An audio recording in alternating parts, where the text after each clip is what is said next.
If the role you're hiring for is found to sit inside the legislation, the interim manager will be deemed an employee for tax purposes, and there are two ways in which you can engage with a candidate.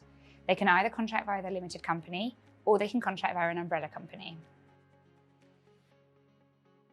If the interim manager chooses to contract via an umbrella company, the off-payroll working rules do not apply.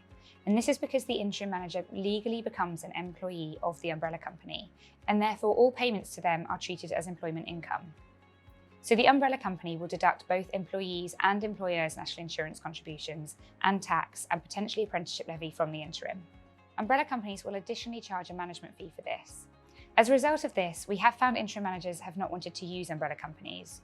And if they do, we have seen an inflation of rates to cover the employers' NI, the apprenticeship levy, and the management fee. Whilst some umbrella companies are accredited to membership bodies, there is no actual legislation that regulates umbrella companies to date. If an umbrella company does not pay its tax obligations to HMRC, there is a concern that HMRC may go after other organisations in the supply chain.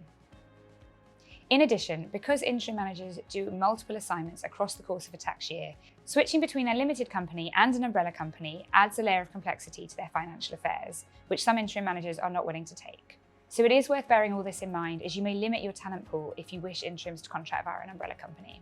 To touch on accredited companies, we will only work with umbrella companies who are FCSA accredited.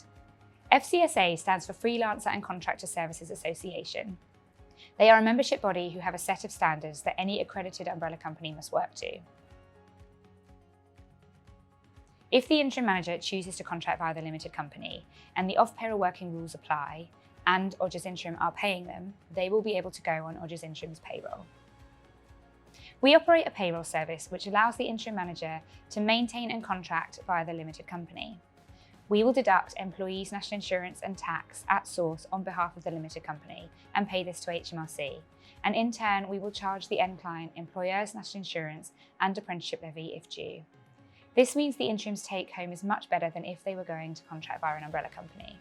This is a completely transparent breakdown of all charges. We do not charge margin on the additional employer's national insurance or apprenticeship levy, as this would be inappropriate and opportunist.